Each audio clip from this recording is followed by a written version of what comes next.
Good evening, ladies and gentlemen. Welcome to WeatherBrains episode number 786. You know what this is, the pre-show. This is for the 8th of February, 2021. Good evening, ladies and gentlemen. And this is James. Got to stop that. Got to get my headphones turned on here. So anyway, welcome. This is the amazing time of the program where we do three things. We share boring personal stories, humorous anecdotes, outrageous things. You know the deal. So we've got to have a good show tonight. We're going to talk a little bit about severe storms and tornadoes in the southeast United States. That's slightly of great interest to me for some reason. But I hope you had a good week, and let me get everybody invited here, and we will get this thing on the road. All right, here we go. And actually, before I invite people, I better get the embed code here. Because without the embed code, we cannot be on television. Let's see, copy embed code. I feel like I've just been off today. You ever had a day where you just feel like you're just lagging behind? Everything is, it's like you're in quicksand or something. I just can't quite get up to speed for some reason. So let's see if we can change that for this show here. All right, we are now officially embedded properly. And we do that over at live.bigbrainsmedia.com. That's just kind of a URL we can give out for any show. We embed that nearby, or we embed that so people can watch there. But most go straight to the YouTube channel so you can get on the chat and everything. All right, so let's invite him in here. I think we can have a full house, although Troy is not going to be with us tonight. He is a little under the weather. So we will see him back next week. We've had some good shows on here lately. We've had, Dr. Uccellini was on last week, the director of the National Weather Service. If you missed that one, go back and watch that. That was a very good shoe. And had Tom Skilling on here. I mean, it's been just great. Okay. Let's see if we can make this puppy fly here.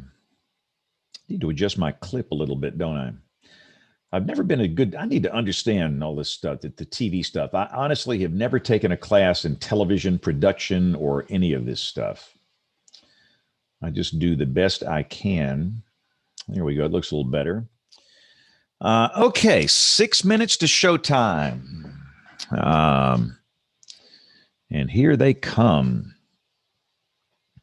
Here they come. Oh, we got Bill in a Roach motel somewhere. This is great. Yeah, buddy. He is at the. It's more expensive than a Roach motel, but it's the last time I've seen a CFL light bulb in a lamp in a hotel in a while.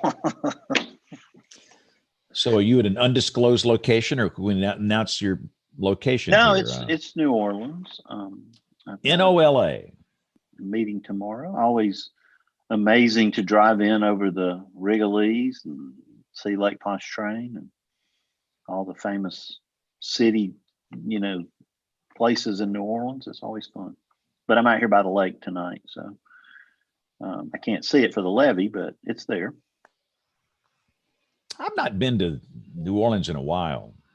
I haven't been in a couple of years, and I miss it a lot. I'll have to start getting back down here once we get past this silly virus. I honestly can't remember the last time I was in New Orleans. I was here for 2 football games, one Ohio State and one Clemson. So that must have been 15 and 18, maybe 17. Yeah. I want to say the last time I was there was an AMS annual meeting, and I spoke to the students, the student session, and this was probably, 10 years ago. It's been a while. So that's the question of the hour. Julie, since we got you, can you hear us okay? And can we hear you okay? Maybe not. How about you, Rebecca? Can you hear us? I can hear you. Can you hear me? So the question of the hour is, when's the last time you went to New Orleans? Oh, gosh. That's a good question. Probably for an AMS meeting. But I did go a couple times. I did go a couple times for Mardi Gras when I was in college and grad school. So I've experienced the full They're doing Mardi Gras a little differently this year. You drive around and look at the houses. Yeah. Well, that's what we did too when I was 20. Yes, of course. All right, now, Julie, let's try you now. So you appear to be unmuted. No? She looks like she can't hear us. She can't hear a word we're saying. No, which probably in this case is a good thing. I mean, because most of our guests, when they hear us, they run. They immediately disconnect and run as far and as fast as they can. And I can hear you now. Can you hear me? Yes, that's perfect. Okay, wonderful. Just in time. I think it was And Jen, when's the last time you were in New Orleans? Oh my goodness, late 90s. I actually went with my family. You got to go back. New Orleans. You need to come back. I do. I liked it down there. It was awesome. You moved, and I couldn't follow you there for a second. So yeah, you switched places on the Hollywood Square. Stephen Strader, can you hear us? Yes. Can you hear me? Yes, it's perfect. Sounds good. So the question of the hour is, when's the last time you were in New Orleans? And he quickly muted himself. For me? Last time I was in New Orleans? Probably an AMS meeting, right? It was the American Association of Geographers meeting in 2018, I think. It was during Cajun Fest. It was a good time. That's not a bad time to be here. Aubrey, when's the last time you were in New Orleans? That would be right after Katrina, during Rita, and up until I think like mid-November. I was right before Thanksgiving, I think, that year in 2005 when I had to rebuild the Chili's. Not a fun time to be in New Orleans. So for those asking on the YouTube side, the chat is not working over there, and I don't know why. I tried to type something in, and it says error. And apparently nobody can get on the chat. We have a big group that's on the live chat every week. And I honestly don't know what the deal is. I will try and do some research, see if we can bring that back next week. I've done nothing different. And Google has never changed the rules before, or the way they do things. Never. Remember Google Wave? I bet you're the only guy that remembers Google Wave. Yeah, we were so excited about it because we were listening probably to What Would Google Do or whatever, the Jeff Jarvis show. We knew everything about it back then. And Leo. Google Reader. Remember, that was a good product. It just goes away. They do away with all the good products. So I think we're all here. Except we're missing Kim. one. Missing one person. We're missing Stephen Brumell, too. Did his email address look okay to you, Julie, on that? Take a look. On the invite that I sent you? Yep. Well, I hope he'll join us. We'll talk about him if he doesn't. Must be putting the kid to bed or something, Yeah, that's probably true. All right, let's roll it. It's tis the time here. We're at the top of the hour, even as we speak. So here we go in 5, 4, 3, 2, 1. Uh-oh. False start. 5, 4, 3, 2, 1. WeatherBrains, episode number 786, the weekly show, all about weather. The longest running weather podcast in the universe. 15 years, and still we're here. I mean, who'd have thunk it? This is for the 8th of February, 2021. This is James. Glad you're here. Aubrey is here tonight. Aubrey, you've had a little snow and cold and fun things happen since we last spoke. Oh my gosh, so much fun. Do you see my face? So much fun. Oh, first storm went pretty well. First storm went excellent. Second storm, I knew it was not going to be as amazing. Turned out it was not amazing. It was actually a lot closer than what I expected. So I would say it was close. A lot of the details were pretty much spot on. It's funny because all of our snow Sunday was gone by 3:00 in the afternoon. I mean, what a difference 6 hours made. And now we could get some more exciting weather this week. Can't wait. Ooh. The dicey part is when we start to introduce that wintry mix. That's when things turn really not fun. So that's going to be the more concern. Haven't had much of a concern with power outages. It's mainly just been roads. But now when you get the icing, that's not. Speaking of icing, Kim's here. That's right. Sorry, Kim.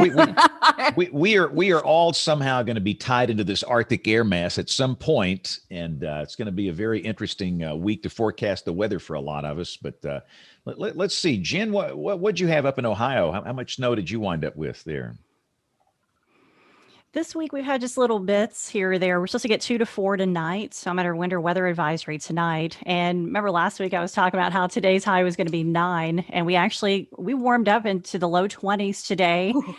So I guess that's better than 9. Heat wave. And but we've got heat wave exactly. So we got the clippers coming in. So just these quick 2 to 3, 4 inches, and just enough to have to get me to go outside and get the shovel out and the snow blower. But I think we will get a little colder, with the next blast coming in for the weekend. So, but, it is what it is.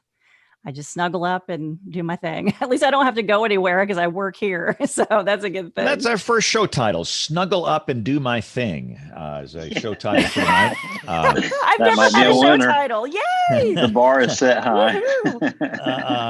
So Kim, you guys had a little slip sliding away out there today, huh? We did. Yeah, it's been kind of an exciting day. A little bit of ice and tropic lift will do amazing things here in central Oklahoma. So yeah, we had just a glaze, but this is one of those situations where the category of weather service product doesn't do justice to the impacts that we've experienced. There was a 40-some car pileup, I think, in Oklahoma City, and that was just this morning through the evening. We've been continuing to get icing and little bursts of precip across the metro, especially the South Metro, and it's pretty well an ice rink outside my house. So just like you, Jen, I'm pretty grateful that I don't have to do anything outside. It's pretty good. Mm-hmm, exactly.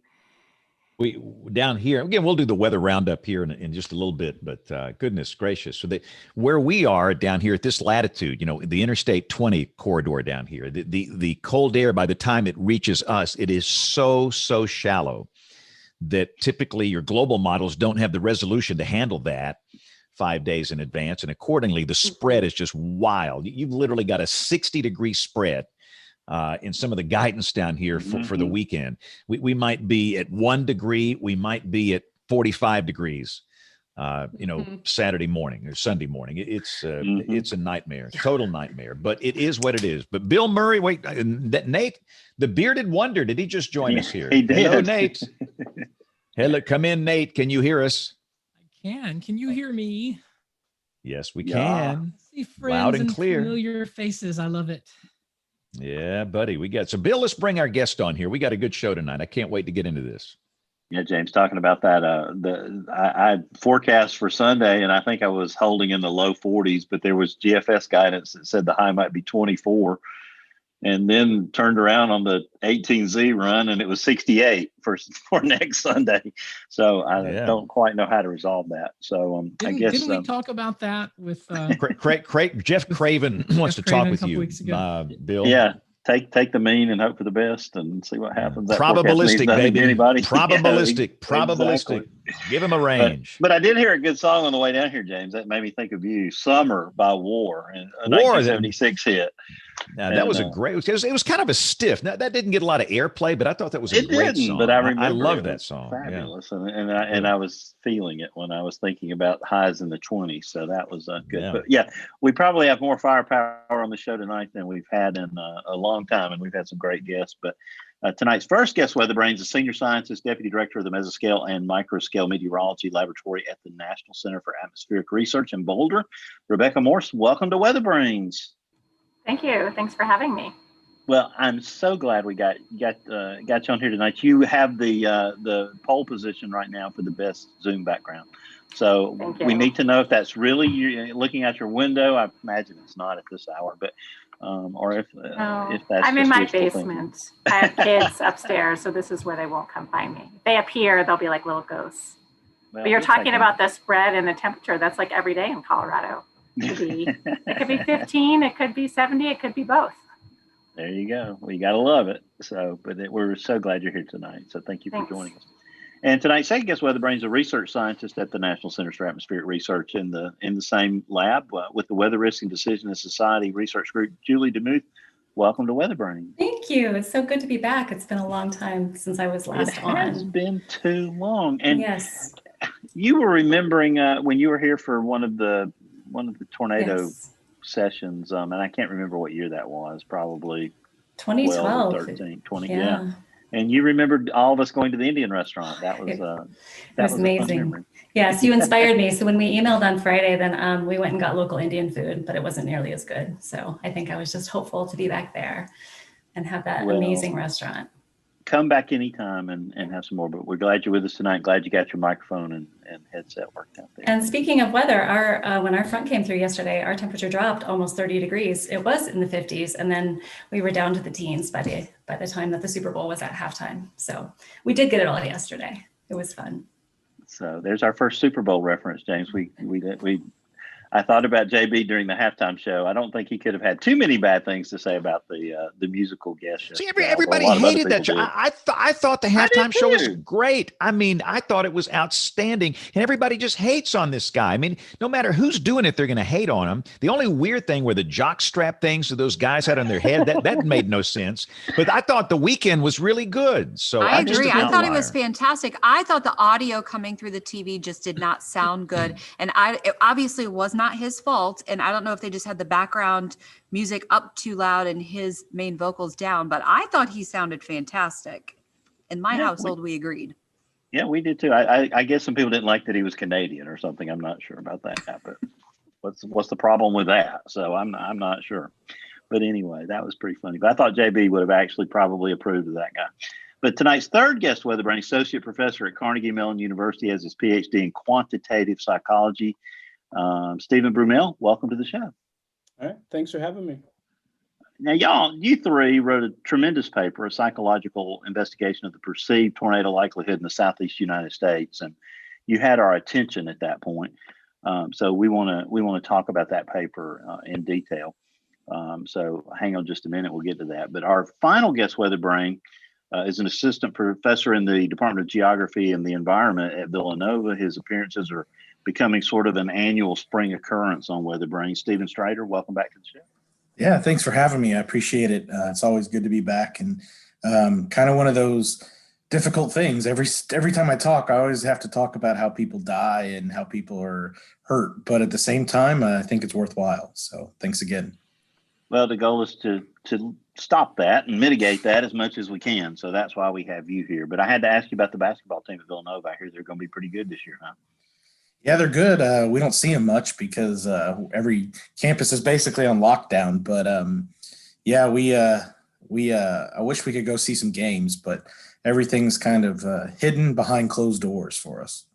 Well, there you go. Well, we'll watch it all from Indianapolis when the time comes. But the Southeast United States, well, first you had a great paper, and we invited you, Stephen, because Kim thought it would be a really good idea to get you on, because you wrote this great paper about the assessment of different National Weather Service county warning areas, tornado risk, exposure, and vulnerability. And we thought that would be a great paper to throw in here. And so you may tip the boat over. We thought we had it ballasted perfectly, but maybe we flip over with just too many brains here before it's over with. Kim, what do you think? That's entirely possible. And Stephen, if you want to just consider yourself a guest panelist for this one, since you also know how it goes, I think there just is so much opportunity for really rich discussion about the perspectives of the people living in the Southeast, and then the Weather Service that is trying so hard, and then the partners and the broadcasters, assembled here and elsewhere, who are really trying to connect with the needs of those populations. So I just love having a bit of a place-centered discussion about population needs and vulnerabilities. So welcome all. This is going to be great. And I was so excited when Kim dropped in there at the last second, because I did not want to have this show without her, because she's the fifth guest WeatherBrain here tonight when we start talking about all this stuff. But of course, the Southeast U.S. does suffer a high number of tornado fatalities. We went through it 2 weeks ago tonight back in Birmingham. I drove out there, James, on Saturday to the Newcastle Road area, and the damage, the destruction is shocking. Just was a terrible, terrible tornado in that location. And of course, unfortunately, there were a lot of injuries and one fatality. That was a night that, just, it didn't look like it was going to be a big night, but you have to watch them all, and you have to watch every storm. I don't want to get preachy here, but I thought the whole system worked pretty darn good. That thing could have killed 30 people. It could have. I spent the last 2 Saturdays out there, and I'd like to, go help people. That's the best thing you can do after something like that, is just to go help people. A good friend of mine and their family heard the warning, got into their basement. Their house is gone. We just looked for his wallet for a while. I mean, just any little thing like that to help. But I will tell you, that could have killed 30 people very easily. That is a densely populated part of the city, the metro of the city of Birmingham. And it came through at 10:45 at night.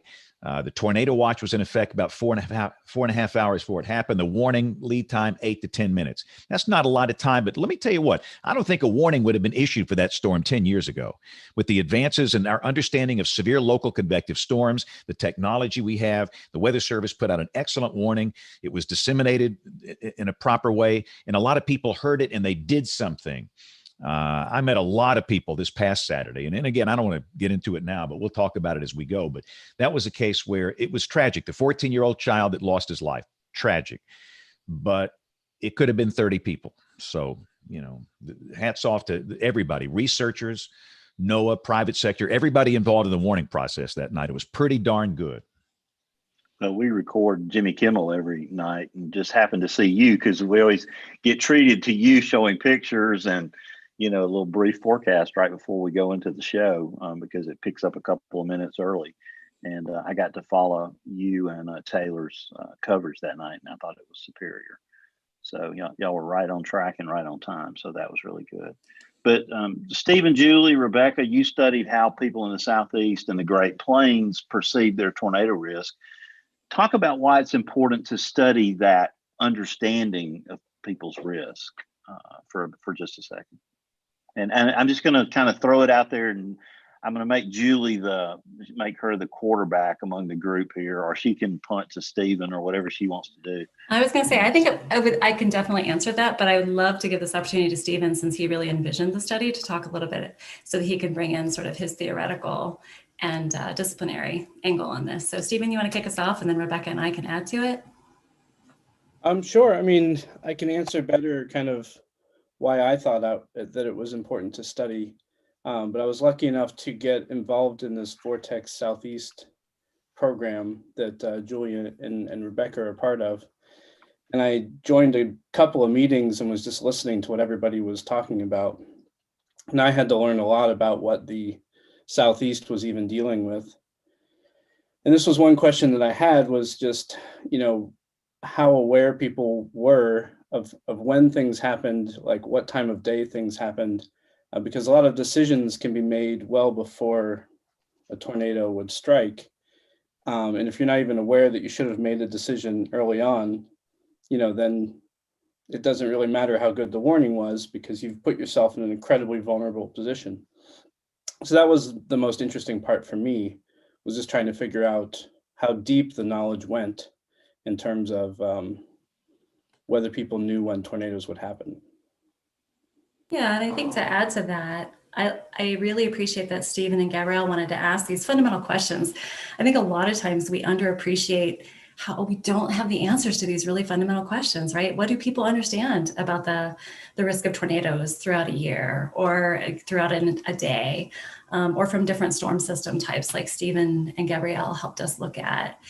And those fundamental questions can help us really think about how we design better risk communication, better risk messages. If they're not thinking about the threat of severe weather in the cool season, like now, whether it's November, December, January, February, are they not paying attention? Are they less vigilant? And if we can investigate that and quantify it, then it lets us know that that's potentially a problem. So just that really fundamental knowledge, I think, is important to start from building so that we can build from that.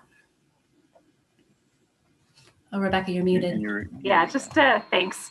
Just to add to that, from a practical perspective, a lot of the studies we've found from tornadoes and other weather situations indicate that for people to make good decision, it really helps to have advanced knowledge and have it kind of in their mind before they get the forecaster warning that it's time to evacuate or take shelter, so on, so they're not surprised. And so they can interpret the information that they're getting and also be available to receive it. And so people knowing that a tornado can be a risk at a certain time of day or time of year helps them understand the environmental cues around them, what they're seeing other people doing, know to turn on the TV or have their phone by their bed or be ready to receive the warning. And so that can really be an important tool for getting people aware when the tornado comes closer and ready to make decisions. And so what Stephen did is brought his approach as a psychologist to thinking about how to answer that question. So James, you walked around for 2 weeks in this tornado destruction zone in Birmingham, and you've lived this for, nigh on 42, 43 years now. What's your perception or what's your analysis of what the victims of this tornado, how savvy were they in terms of their tornado risk knowledge? I thought they were pretty darn good. I spent a lot of time up there for the past 2 weeks, and a lot of folks wanted to tell their story. This couple, for those that are watching, they wanted to tell their story.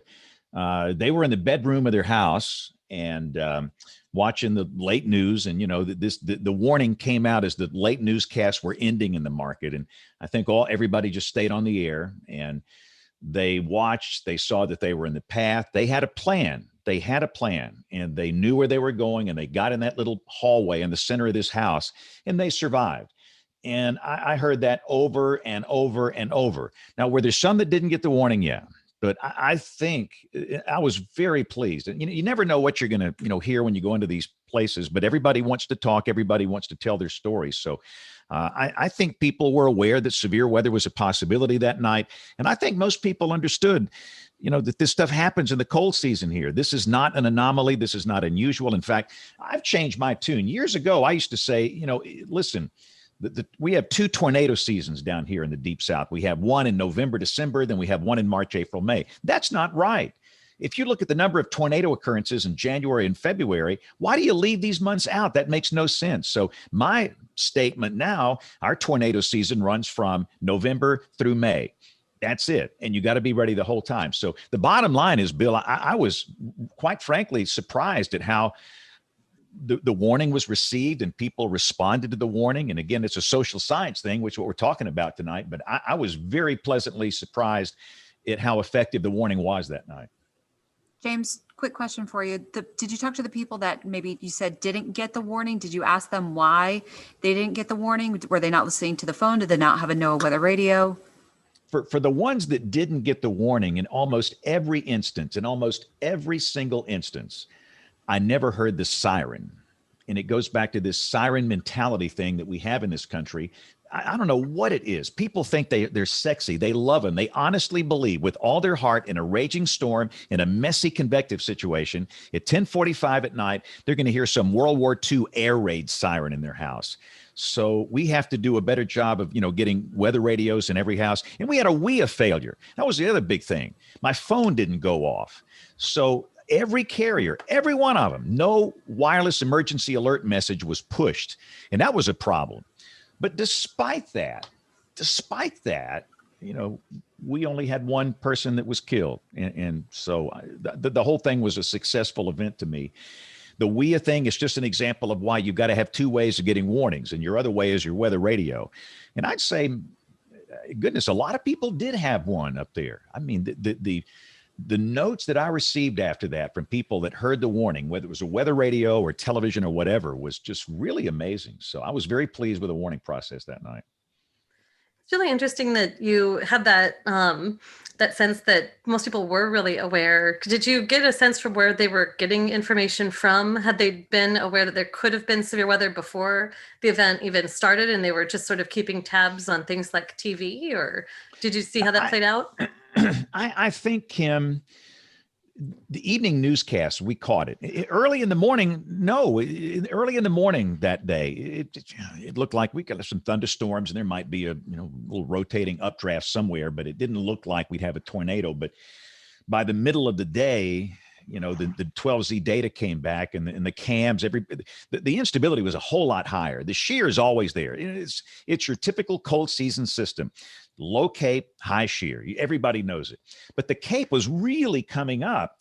And, we're thinking, and if there's a little boundary or something involved in here, there could be a problem. So I think a lot of people, Kim, saw it on the evening newscast. Those newscasts, even though times are changing, a lot of people watch Netflix, they still have a pretty big reach. And I think all the stations did a very effective job in communicating that across. And I think that's where most people heard it, were the early evening newscast. And the tornado watch came out at what time? 6 o'clock, when the 6 o'clock news comes on. I mean, it literally came out at the top of the hour at 6 o'clock. And down here in the Deep South, a lot of people still will sit down, gather together, and watch the 6 o'clock news. That is our highest rated newscast of the whole 24-hour period. So I think the timing just worked out where they heard that, and they were just kind of paying attention. And a lot of folks that typically don't stay up, that don't watch the late news, they did. And in this case, if they had the late news on, the tornado warning flowed right out of the 10 o'clock news. What we find in a lot of our work is that even though some people are still watching a lot of TV, some people aren't, but they can still find out information other ways on the internet or on Twitter, or someone who watches TV and they hear about it that way. So now with the internet and social media and everything, people can communicate information so much more quickly that as long as a few people see it, they can really share it with their social networks quickly. And I think a big part of it too, people shared the message. If they had friends or family members that were in the Polygon when the warning was issued, a lot of phone calls came in. But yeah, you're right. I mean, and obviously Facebook and, in this market, the two big social platforms are Facebook and Instagram by far. And again, that was pushed out across those platforms. And of course, people can watch it live across everything. So Facebook Live, whatever. There's so many ways people can watch now. So yeah, there were multiple ways that people should have known it was going to be an active night. The one thing I will say, and I don't want to chase a rabbit here, there was a little disagreement between the local weather service in Birmingham and the SPC guys at midday. And if you go back and look at their convective outlooks, they were different. And that's something where we've got to solve that. And listen, I love Kevin Laws like a brother, the Sioux down here in Birmingham. I love him just like a brother. And at SPC, Rich Thompson and John Hart, these are my heroes. I love all these guys. And I'm not saying anybody's right or wrong, but I just wish we could come up with a way to standardize these outlooks. So, and that's another topic for another day. I'll jump in quickly. I know Stephen's going to talk about the fatality. I see that going in the chat. But to your point, James, there's a separate Vortex Southeast funded grant that Jen Henderson and I are working on with another colleague, Jen Spinney, where we're looking at how SPC conceptualizes uncertainty and confidence, and then how it might or might not be different from how the local FOs do. We're only working with one FO, and it's not the Birmingham one. And then also how an EM is, just because there are differences in how, in the information they're looking at, guidance, observations, all of it. And then how they think about uncertainty and when it is important and what it means for their confidence and how they're characterizing it in these products and then how they're conveying it downstream. So, it's just one case study, one FO that we're looking at, but we're hoping that we're going to find some things that maybe will transcend to other offices, right, to speak exactly to what you're talking about. I don't want what I'm saying to be construed as being a critic of the SPC or the Weather Service in Birmingham. Again, I love these guys. They're brilliant. They're brilliant scientists. But when they're throwing out different maps with different colors and different risk areas, it just leads to some confusion. And I think we need to do a better job of coordination. And I don't know, there's a lot of internal stuff that I don't understand, but at some point we've all got to start talking here and get along and do better in terms of working together. So James, have you asked both sides about? Sorry, Nate. I was just curious. I mean, the question, I think, I don't know, maybe Arby, you're going to get this, but were their forecasts different? Right. Was it the communication of the forecast that was different that led to Like, was there disagreement about the fundamentals of what they thought was going to happen, or was it an issue of the SPC maps look one way and the Birmingham office maps look a different way? There was a difference of opinion on what was going to happen that night. And there was a little different message being communicated. In fact, y'all talk for a minute, and I'll pull those maps up and I'll put them on the screen. So I'll show you the difference. And again, it's just an interesting case study. And I'm not saying that hurt anything that night, but it's just something, looking back on the day, I think we have to work on some kind of a coordination. And let me just say this, between us, the private sector, the meteorologist here, we have a collaboration chat with the Weather Service. I don't think any other market does this. I don't think any other market in the country does this. This is National Weather Service chat. We have a chat room exclusively for the chief meteorologist of the television station, and down there at the Weather Service, the MIC, the SU, and the WCM. And that's it. Don't too many cooks in this little room here. And before major high impact events, we get on and exchange ideas of what we think is going to happen and ways of getting on the same page. And I love that. And I just wish that they could do that with SPC at some point. But, and again, we'll get this figured out. This brings up an issue, though. And I think, we spent a lot of time, and, you've talked about it, and it's been a theme at conferences and meetings about the consistency of the communication of how we talk about a forecast. But that assumes that everybody's on the same page with what we think is going to happen. But there's also a reality that from time to time, with the weather being what it is, you will have from time to time situation where reasonable people can look at the same set of facts and disagree about what they think is going to happen.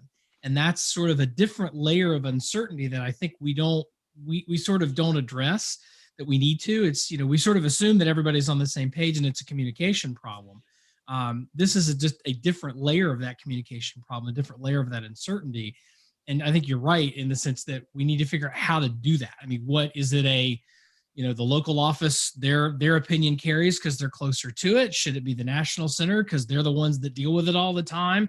Should it be some sort of how do we handle that? And is there a way that we can present both of those? And I will put this out for Julie and Rebecca and Stephen and Steve. It's like, is there a way that we can put that out to express that and to say, look, it could be A, it could be B, could be somewhere in between. You need to be ready for everything. I think that consistency is important. You don't want inconsistent messages, but I think my impression from talking to people and from the studies we've done is that people are getting weather information from all kinds of places now, usually not directly from a source. They're getting it from someone else who's interpreted that information, or from a friend or something else. And information's changing all the time, and they're looking at an app on their phone. They don't even know who the information is coming from. They just know that someone created a forecast. And so people aren't paying as much attention as we are. And so knowing that there's something out there, like you say, that's possible is really what they need to know. As long as they get that message, they can stay tuned for more updated information as the event gets closer, as long as there isn't an information that's so inconsistent that says, oh no, you don't have to pay attention. But I think nowadays, there's as much of an issue or more of people getting old information and not even realizing their app or whatever they're looking at on social media, the internet, is out of date. They're looking at the morning forecast instead. So I think I don't know if I just cut somebody off. I was going to say, I think we're revealing multiple dimensions to this problem, because I think what Rebecca's talking about is sound, but Nate, I think your points are well taken too, that we sort of presume that there's this like idealized situation where we have perfect knowledge or everybody all agrees on something. Or the other layer I'll add to that is that they all have the same criteria for, deciding that they have enough confidence to issue a product, whether it's to issue the watch or, to put out an updated outlook to say that the risk has increased. And so I think all these dimensions are really complicated and part of things that do need to be studied. Studying how members of the public think about consistency, how they get information, but also how the integrated warning team or weather team, or whatever you want to call the IWT, how they're all assessing the information and then communicating with each other and thinking about the people downstream and what decisions they're going to be making and how much time they need to make those decisions. I would love to hear Stephen's perspective as a psychologist on this issue of how people consistent information. Yeah, building on what Nate was saying, there is psychological research looking at, two forms of ambiguity that you could communicate to somebody.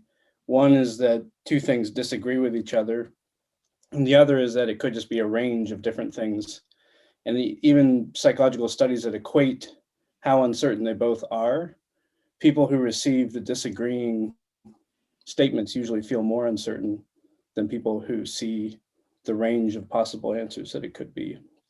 So this can also have an effect on how consumers of the products might feel if they see two disagreeing sources, or if they just see the possibility that a range of things could be possible. Almost as if the two, just speaking from the Weather Service perspective, if you've got SPC saying one thing, local office saying the other, just if they were to acknowledge that the other exists, right, that might improve the hearers. SPC says, we think it's going to be this. Local office may have a little different opinion. Would they think it may be this? But either way, just to acknowledge that uncertainty up front, sort of, is that enough to sort of tick that box? Well, that would be an empirical question. Like the studies that I'm talking about, they weren't even done with weather. So things could even change once you move that into a weather domain. People could have different experiences with weather or be used to conflicting information and then react differently. But, we start with the theories, and we could test them in this domain as well. So here are the graphics from that day. So these are the late morning graphics. This is from the Weather Service in Birmingham, and they had a marginal risk, basically Tuscaloosa, Birmingham into Blount County. This is what SPC had at the time, and they had that risk that was much larger, deep down toward Montgomery and other parts of the state. And again, people, that's part of what I deal with. People will say, well, what's the deal? I'm seeing one map from the Weather Service, that says this, and I'm seeing another map from the Weather Service that says this. What am I supposed to believe here? Who do I believe? And it makes it really hard on us. And quite frankly, I don't have time to get involved in this. I am busy. And again, I think it's just a matter of what we need to do is to get, Patrick Marsh and some others and Kevin Laws and Chris Darden and everybody in a room. We'll figure this out. We just need to talk. Again, that's just part of it. We need to talk. And I will say the weather, these local offices understand the culture and the microclimates, and they know more about their specific market than anybody else at CWA. And I think they can provide great input to SPC, and I don't understand the coordination process or how that works. But anyway, forget all this. I'm nitpicking because the system really did work well. Again, I want to stress that. The watch issued by SPC, the warnings from the Weather Service in Birmingham, they were darn good that night. But I would be interested to see what the process is and the communication between the offices and SPC to see how they communicate so they can better fine tune that. And you're right, it's the local offices that live there, they work there, they know the idiosyncrasies of their area. So you would think that pairing them together would be the best course of action to really put some of this information out. Well, James, I went back and looked at a lot of the products that we put out that night, while we were doing WeatherBrains, because Scott Martin was doing the work on our side. And there was a tremendous amount of information relayed on the blog that evening. The upgrade to Slight on the 3 o'clock outlook from the SPC, and then continual updates. But, when we went on the air, James, I mentioned that the significant tornado parameter was over 2 in that area from Pickens County all the way to, north of Birmingham. And it really was concerning. Yeah. And that storm, and again, this is the mid-afternoon update that brought in a slight risk, still not really where the tornado came through. It was north and west of there. But, that storm had been rotating pretty consistently, almost as if it was riding a boundary. And, it was one that had to be watched. And again, the Weather Service in Birmingham, they were watching that thing like a hawk. And it was a really messy convective night, just messy. You guys have seen it, full of junk convection everywhere. And that one storm was standing out, and they just did a really, really good job of identifying that thing. So again, I want to be sure everybody hears me when I say this. Everybody did a really good job with this. But what we've got to do is move on. And again, in the physical science world, listen to the social scientists and what you say, what we can do to prevent that 14-year-old child from losing his life. And I was at that home, and I'm pretty familiar with the situation, but one death is too many. How often does this happen? I have to be honest with you. That's the first time I've seen, and I look at, because I cover stuff around the country, I see different offices and with the SPC, that's the first time I've ever seen a difference between the National Weather Service having their marginal risk versus an SPC marginal risk. Does that happen often where there's a difference like that? Yes, it happens on a regular basis. And, Again, I could show you example. In fact, for a while, Birmingham actually had different words. They didn't even use the SPC categories. They used an entirely different color scheme. The words were different. They had 4 categories for their convective outlook compared to the SPC. They were 2 radically different products, in some cases communicating different messages. And, now Birmingham is using the SPC categories and colors, but they still differ in the placement of those. So and again, it just makes it really hard on us. People don't understand. Yeah. You walk a mile in our shoes, and we're hearing everybody, well, the Weather Service says this map, and then they say this map. What am I supposed to believe here? And quite frankly, those people have a legitimate concern. And, I have to straddle the line. I'm not going to take anybody's side. That's not my place, because, again, I think all these people are brilliant, but I just say there's a little disagreement here. And don't worry too much about these colors and these numbers and risk areas. Just understand there's a chance of severe weather. Hear the warnings, know what you're going to do, and we're going to get through it okay. Yeah. So one thing that I will say to sort of piggyback off of James' comments here is, we know that the fatality occurred in a basement with the family taking proper shelter. They were doing what they were supposed to be doing. And unfortunately, a tree fell on their home and ended up in a fatality with some injuries. So that just overcomplicates the situation, where we can do the perfect, we can have the perfect forecast, but it comes down to the work of Rebecca and Julie and Stephen and Kim, for that matter, is the decision making is critical. They can choose to make the right decisions, and that's what we want. So seeing that as a takeaway, as a success, unfortunately, there still was that fatality. And on April 27, 2011, that day in my state, we had 252 deaths. To this day, I think about 30 of those people heard the warning and they did the right thing. Just like the 14-year-old 2 weeks ago. It was just their day. I don't know what else we could have done. It was just, I think it was about 30 in that case. And you're right. I went to the property where the 14-year-old lost his life. And again, apparently they did everything right. And, sometimes that's going to happen. I hate that, but there's some issues out there with home construction and some other things. But even if it was just apparently his time. And that's just the way I have to look. As hard as that is, that's the way you have to look at it sometimes. Well, my worst nightmare, as y'all know, because I'm associated with hotels, was to look at this Hampton Inn that lost a good bit of its cladding on about 14 rooms, because that's a living, breathing laboratory example of our tornado plans. That's not my hotel, but I am excited to report that the general manager of that hotel is going to join us on March the 15th with Tim Marshall, because I thought her story was unique. James, she was watching you and heard that there was a tornado, coming toward Fultondale. She called the hotel. They went through their tornado plan. Everybody came down but 2 people. And if there had been a guest in that top left room, they would have been seriously injured, because those concrete planks that, form the roof and form the floors actually cracked in half and fell into that room. So there could have been a serious injury or fatality there. So we were just lucky that night too, because there are a lot of people on a nightly basis that are in hotels all over this country that if that hotel doesn't have a good tornado plan, they're vulnerable. And Nate stays in a lot of hotels. He's raising his hand over there, so he gets it.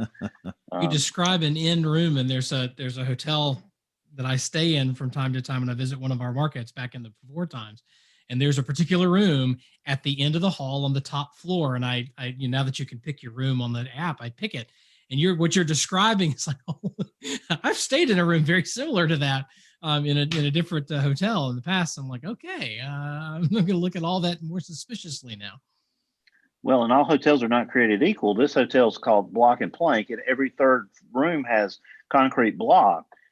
Which is good. You could stay in the bathroom in those rooms on a lower floor and be fine. And I thought you could have stayed in those rooms on an upper floor and probably been fine too. This proved you couldn't. That's why I want to talk to Tim Marshall about it.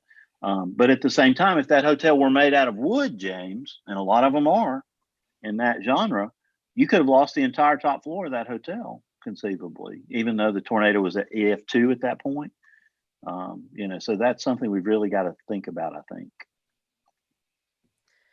All of this seems like a really nice point to transition to a bigger conversation about the work that all of our guests tonight deal with, and that's the vulnerabilities of the populations in the Southeast. You're bringing up one very particular kind of population that can find itself vulnerable because of their situation being out of their normal place, and subject to, you know, the preparedness of a structure outside of their control. But all of the researchers on our show tonight also do some comparative analysis, just sort of looking at different factors that can influence individuals across different parts of the country. And while we're having this conversation, Julie, Rebecca, and Stephen, I couldn't help but wonder if you could share with the audience, what were some of the general findings that you made? Do people who live in places where there isn't as much of a strong seasonality signal, like in the Southeast, where you could have cold season tornadoes like this event that just happened a couple weeks ago, do they handle that differently from people on the plains? And time of day is also a concern. The Southeast was a little bit lucky that this was in the early to mid evening and not overnight, where they can also be more subject to tornadoes that happen overnight. Tell us a little bit about what you found in your study. And I guess since there's three of you, I'll do is build it and bat it to Julie, so you can be the arbiter of your team and sort of highlight different pieces and see if different people want to chime in on different aspects of the work. Sure. I mean, I again want to give Stephen a chance to chat, because I feel like Rebecca and I have been talking quite a bit, and he envisioned this. So Stephen, do you want to jump in, and then we can add to it? And you can talk about this study that we have published, but then also the second paper that is the analysis in progress. Yeah, I mean, we specific to Kim's question, we didn't really collect any data on vulnerability per se, but we were looking at sort of how differently people look at the world around them, sort of from the two different regions. And one of the things that we were focused on were these nighttime tornadoes, and so we did collect some information about whether people pay attention to cues or signals that could actually be observed at night, and that is actually a really big kind of issue in the Southeast, that these tornadoes can happen at night. And in the second paper that we're still working on, we do have some information about how people view these different cues, and in general they seem to rank them pretty well. We have them asking, telling us about how risky is rain versus how risky is really strong winds, and then how risky is it if you start to see flashes of light coming off of the telephone poles, and how risky is it if you get a tornado warning type of a signal. And the one thing that we do kind of see in our data is that the tornado warning isn't viewed quite as risky as the experts view it to be. And so I think they want people to see more risk in a tornado warning than the people are reporting in our survey. But in general, they're getting the ordering correct. And so do you have anything to add to that, Julie and Rebecca? I can add that in terms of the study that we started talking about, we looked at members of the public in the Southeast and what their perceptions were of the likelihood of tornadoes at different times of day and different times of year, and compared that with expert weather forecasters and meteorologists, what they thought those likelihoods were, as well as members of the public in the Great Plains. And we found that there were some areas in which members of the Southeast public differed from the experts about the risk in their area. For example, I think they had a lower perception of the risk at night and in the winter, which are some of the key times where there is more risk in the Southeast than in the Great Plains. And their risk perceptions were more like that of people in the Great Plains, where the season and the time of day is more focused. And so, in fact, another issue with our paper that we found out when going through the review process was that we did this study several years ago, and of course it takes a while to publish it and so on. And so the actual knowledge about the risk in the Southeast was changing during that time. So some of our experts also might have deviated from the actual, full knowledge. But the kind of some of the ideas we have is that, people just learn more about tornadoes in the Great Plains. There's a lot more knowledge about them. If you learn about it in school, if you watch it on TV, you probably get more of that supercell Great Plains tornado type risk information. And so some people in the Southeast tended to have more of that view of their risk than of the risk in their own area. Of course, part of that is because and Stephen has thought about this more, about people learn from experience, but you don't experience a tornado very often. So they're inferring some experience from what they might hear on the news in their area, but you don't very often actually experience a tornado. So it's a rare enough event that it's hard to put together knowledge about the likelihood of an event based on your own experience. James, I thought that was an important takeaway from this paper. Have you run into that before? We're taught, we read, we understand, or at least we used to for a large part, about these Great Plains tornadoes. That was our understanding of them. Now, hopefully we're mitigating that, with our experience and communication.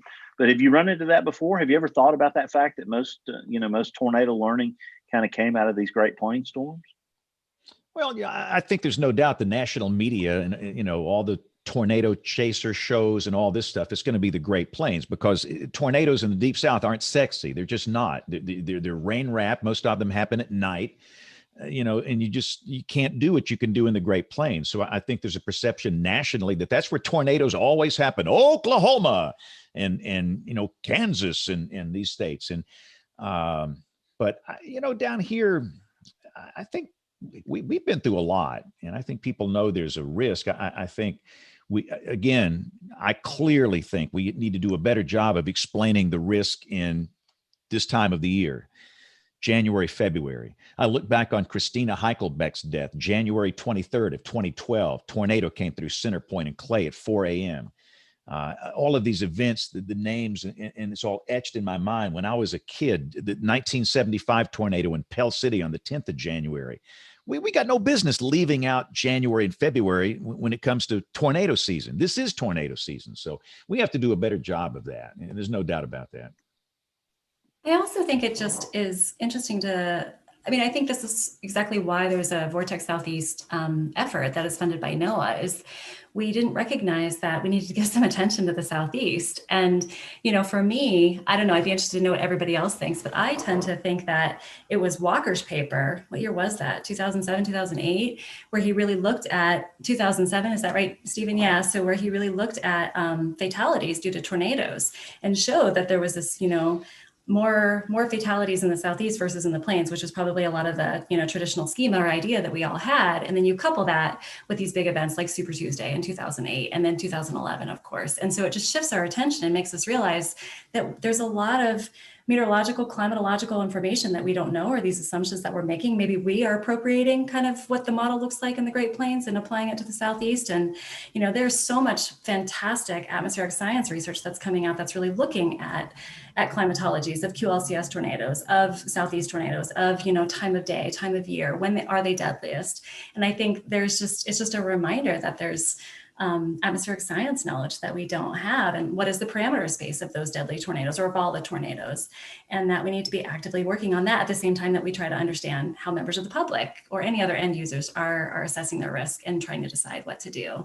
And then of course we layer in some of the structural factors, and maybe this is a good way of handing it off to Stephen, because I think even if we understand things beautifully and we can forecast them perfectly and we understand how people perceive their risk and respond, there still are just limited things that they can do. And so, Stephen, I don't know if this is a way to hand it off to you and some of the wonderful work that you've been working on in this regard.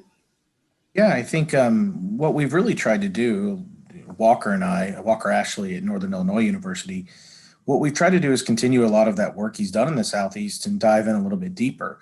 And where it's led us is down this path of looking at really structural quality and focusing in on some of the more high vulnerable categories and factors like manufactured homes, nocturnal events, and other vulnerabilities. And some of the work that I was brought on to talk about, what we're really trying to do is transition this knowledge from just thinking about the Southeast in general to actually focusing in on the specific weather forecast offices around tornado-prone areas to think about, what are the factors of the risk associated with tornadoes, as well as their county warning areas, population vulnerabilities.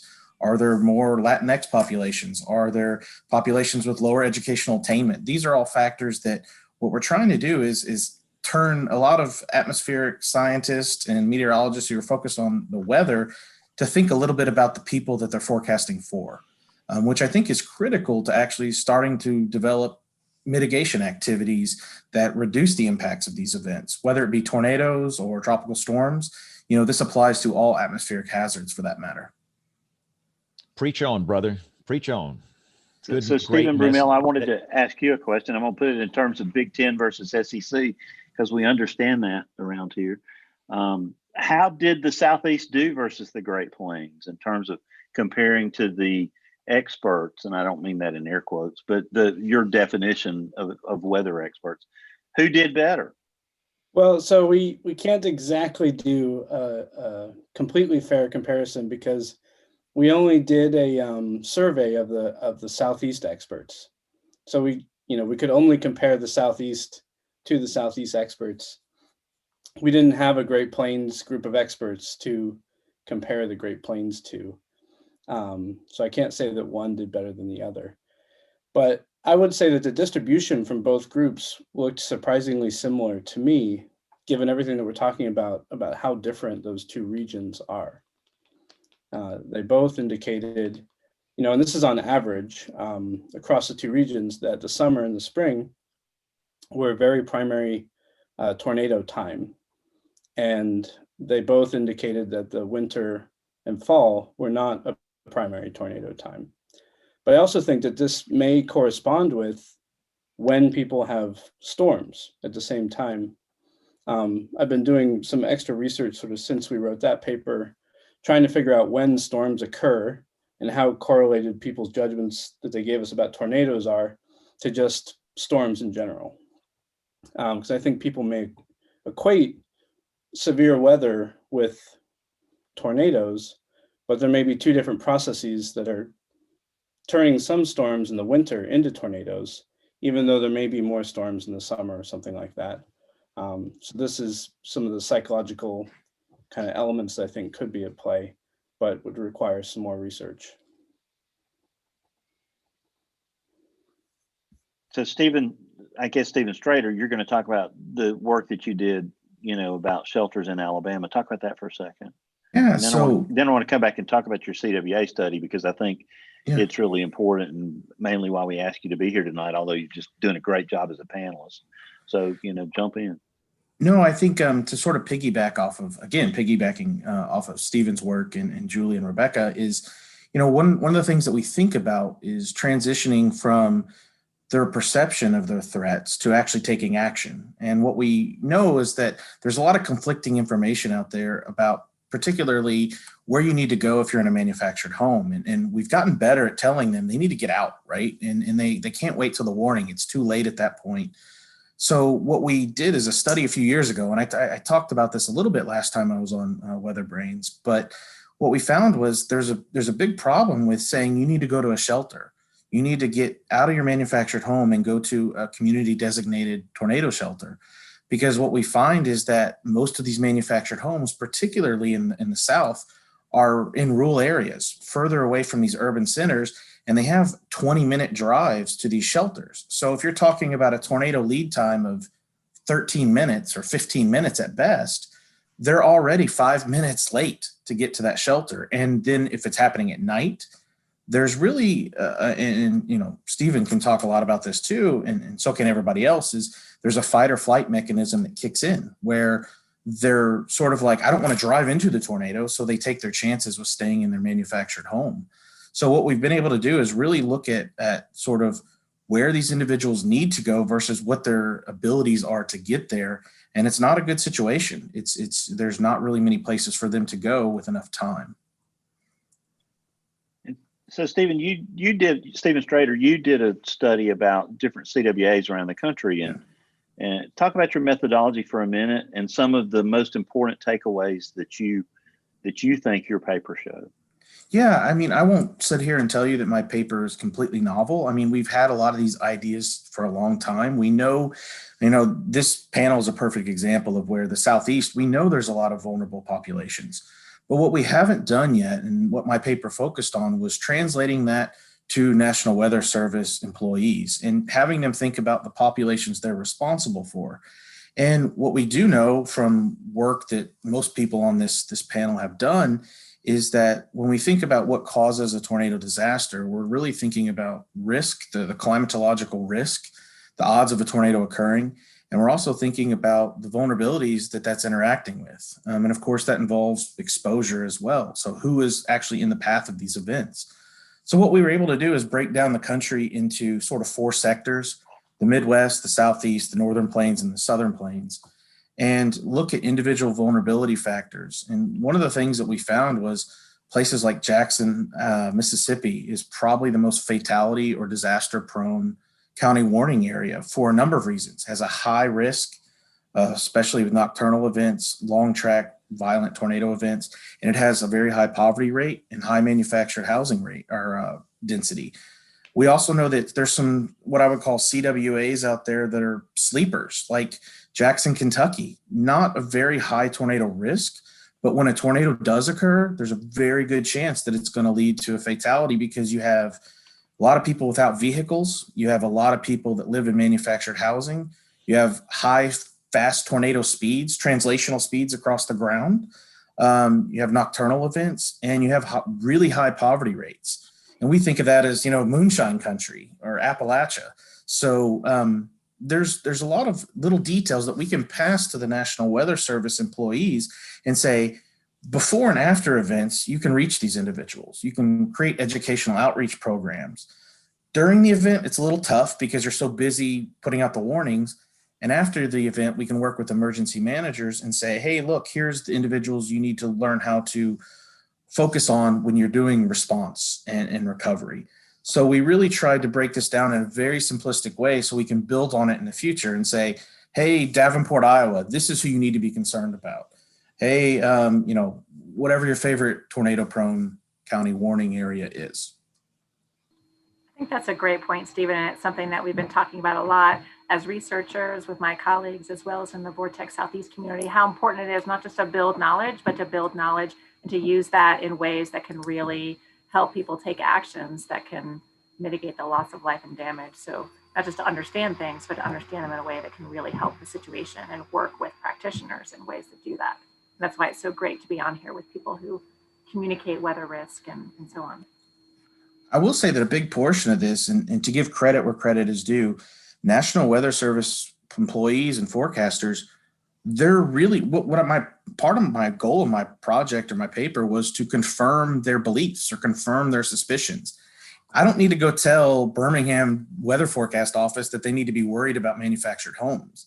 I don't need to tell, West Texas CWAs that they need to be thinking about Latinx facing messaging. Right? They know this. So what we're trying to do is confirm that and then provide them with evidence that they can actually take action and say, this is a need, this is a priority if we're going to get serious about mitigating the effects of these events. What I love about this work is in the Weather Service in particular, but across the whole weather enterprise, but just in the Weather Service in particular, they're talking about this transition to Impact Decision Support Services, IDSS. And there's been a lot of conversation about, well, how do you do that? How do you learn about what will be impactful for your community? There's a real risk that this will be done unevenly and just based on the intuition of forecasters who don't have the body of evidence to know what the needs of their populations really are and to understand their vulnerabilities. So we've been talking locally in Norman, we're situated with the Warning Decision Training Division, and they're contemplating moving from a framework where they're just training forecasters on this very general, here's like some primer on the risk communication process and the warning, decision process to answer some of their direct questions. They always get students who ask them, well, where does the rubber meet the road here? What should I be specifically talking to you? Tell me that in order to do risk communication effectively, I need to know my audience and I have to understand their needs first. How do I go about doing that? I think it's really important to do work as you've done and, that Julie, Rebecca, and Stephen, you're also doing to sort of break down the geographies at least a little bit more and put place at the center of some of the research that's going on so that the forecasters who are working in these areas and their broadcast partners and emergency management partners can all work together to try to tackle some of these problems and start to then ask the question, okay, if we know that this is our population of interest, whose responsibility is it to reach them and with what means? I think that's the point we need to start getting to is, okay, then what can we all do together? And Stephen knows this, and so does James. They were at the integrated warning team meeting we had in the old days when we could all be in person and see each other and do stuff.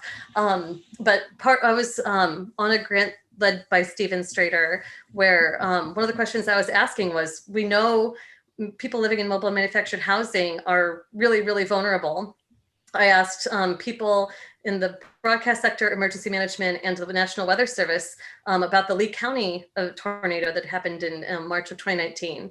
Whose ball is this? Who has the responsibility to try to reach these populations? Do you? Are you doing something to reach mobile manufactured housing populations? And there was a lot of disagreement for a lot of reasons. There were very poor rural counties where they were doing things to very personally try to reach people who were in those homes. And there were people who were very well-resourced counties who had a very one-size-fits-all approach, and that was their philosophy. And in some ways that overlooked the populations that really needed the messaging. So I think the more that we can do what you're all doing, where you're trying to get at these layers that factor into the decision-making, and then bring that to these forums where we can all discuss, we can really get where the rubber meets the road and figure out how to make this better.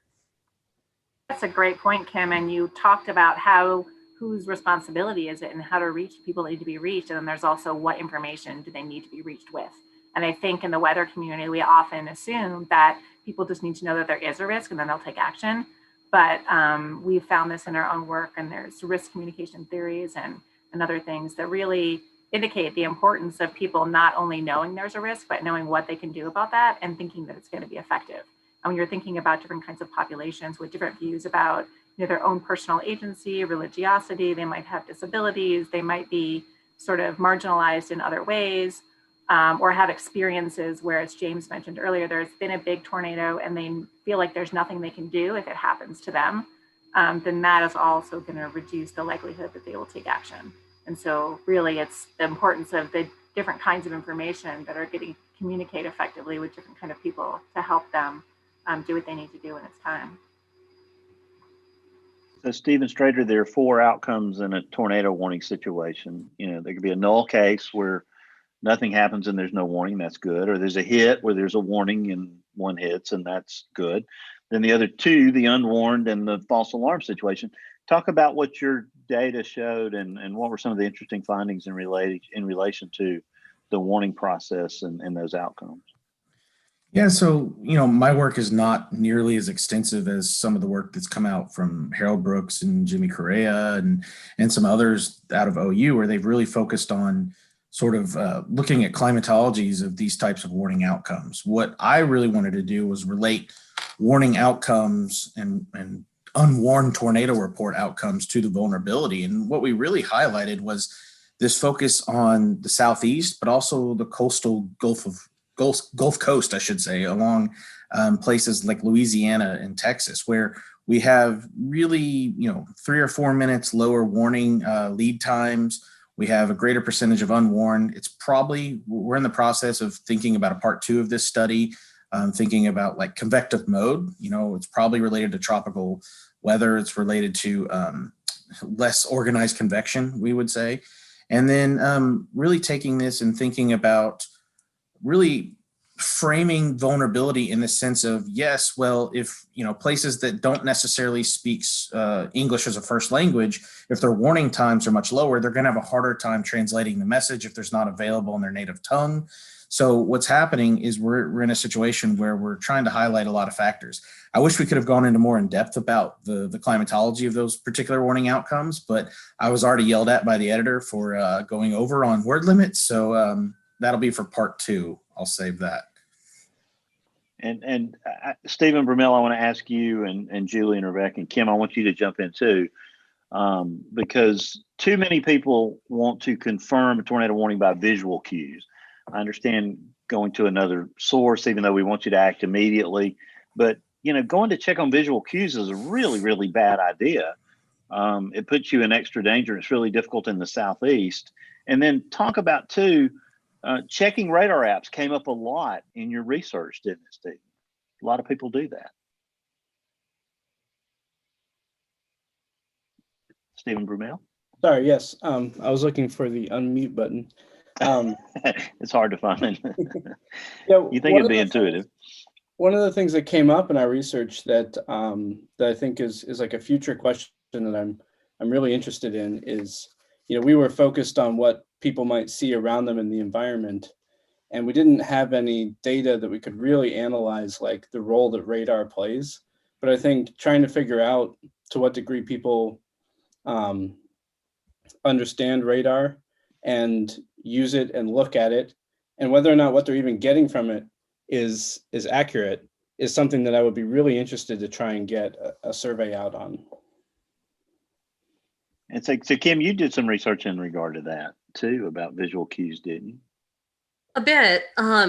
Yeah. And I actually was going to turn your point back to you as a question. Is it a bad thing that people try to confirm the threat with environmental information? I think that we don't necessarily know the answer to that question. And in part, it's because you would need to know something about the propensity to increase the threat of injury to yourself for people who have that behavior versus who don't. We infamously can't get information from people who are fatally injured, of course. So we don't have a direct way of knowing that that way, but you can try to understand it. We really just have, what Stephen was kind of getting at, Stephen Brumell was kind of getting at, we have a dearth of information, being very, very little information about what people are actually doing in these events in real time. We don't really know how they're using their time. And if we don't know that, then the statements that we're making about, oh, well, you're using your time toward this activity or this or this or this are a little bit ill-founded. We can't really say that, people might have just enough time to confirm the information with the environment and then get to their shelter. It might show that they are actually paying attention and doing really well with the event. And they might be looking at the environment while they're staged by their shelter door, which is very much what I did growing up. We would sit by the window, but we had all of our stuff in the basement. And when I came out to Alabama and Mississippi after the April 27th, 2011 tornadoes, that was largely what I saw. There were a lot of people who were confirming the threat with environmental cues, but it was just part of a big stream of information they were getting from multiple sources throughout the day. And they knew. I'm actually not that surprised to hear the finding you guys had that warnings don't necessarily translate to, high perception of risk. For the populations you studied, I think a lot of people get that they get a warning. It doesn't necessarily mean that there will even be a tornado, let alone one hitting them. The odds of those two things together, there actually being a tornado and you getting hit, are very, very small. And I think that people get that. And that means that environmental cues are all the more important. We just have to be sure that, and this is some of the work that's gone on trying to identify how people understand environmental cues. We just have to be sure that people know what they're looking for, and do have that accurate sense. If they're going to confirm, make sure you do it well. And it looks like, Julie, you might have a comment on some of that. And then Rebecca actually has a good idea. There's so many things I want to say. I know, we're getting to the end of this probably, and we're just getting to the good stuff, or it's all good stuff, I guess. So kind of going back to this idea of risk perception, that we have different ways we can measure cognitive and kind of emotional or affective risk perception. And in one of the risk perception scales that I developed, where I mirrored a colleagues who had developed a scale to measure people's cognitive risk perception in the hurricane context, one of the questions was along the lines of how much people agree with how predictable or unpredictable hurricanes versus tornadoes are. And these were totally two different samples. So the sample in the hurricane context was people who were in hurricane-prone areas. And in my survey, it was with people who are in tornado-prone areas.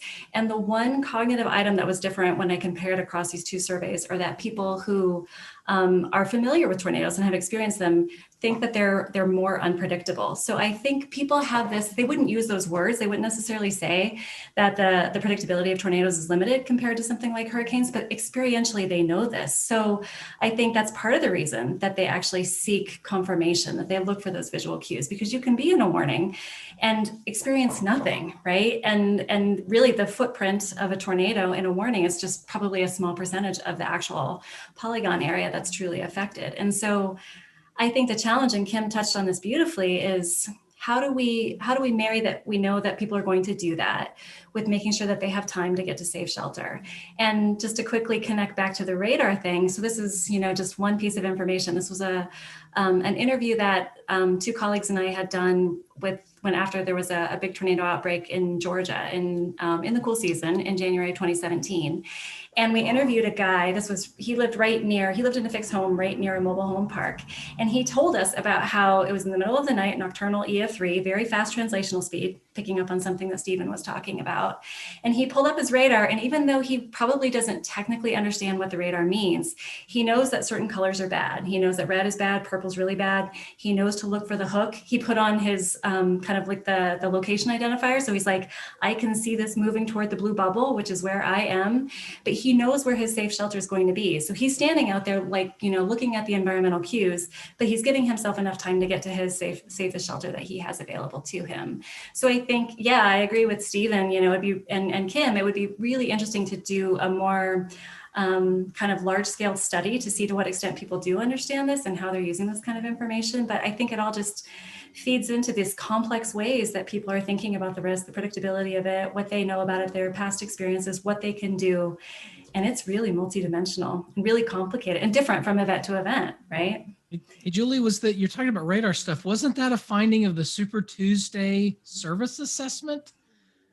Many years challenging my memory, Nate. I should know this. Julie, who was on the service assessment, is giving him a very dubious look. Yeah, I mean, it probably was. You have it was so long ago in Julie's research life. It was like in the beginning. So yeah. I remember like there were two things of that one that stood out. One was, sometimes people, they might have better shelter, but they couldn't get to it because, they might not be able to open the doors by themselves. But the other, sort of takeout was that people would watch the TV and then they'd go to their computers, and this is 2000, so it wasn't like it was you had it in your hand, and they try and recreate the pictures, and if they could get it to look like what they saw on TV, that was a would be a confirmatory thing, right? And I remember the reason I did my master's work the way I did it was trying to look at the Miletti's steps of the how we respond to sort of disasters and warnings, that sort of thing.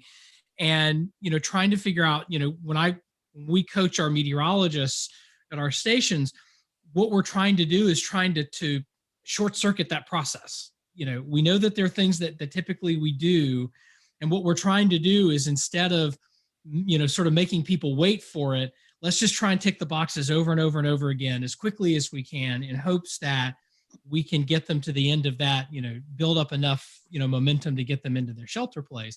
And hearing the radar thing was just one of those things that, now everybody's got, TV stations have apps with their live radars in there. And can we deliver the same tools to an app to allow them to see what we're doing on TV and mimic that, and then come up with I see this, it's coming toward me. The location thing is new. Couldn't do that in 2008. That was, the way ago. So that, is there merit to that approach?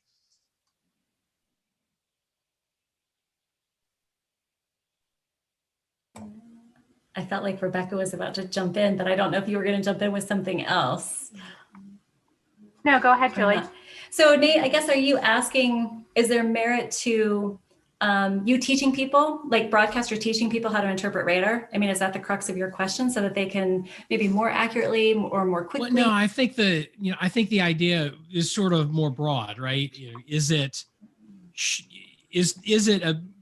worth having, thinking about all of these different steps and using the limited time that we might have in a broadcast between the time a warning is issued and when it's going to arrive at a certain place, to try and again, I say short circuit, not in a bad way, but sort of in a good way. Like, how can we, if I have to do these 7 things before I'm really gonna do it, how many of these can I tick off in as short of amount of time without sort of blowing past it? Is that an approach that makes sense?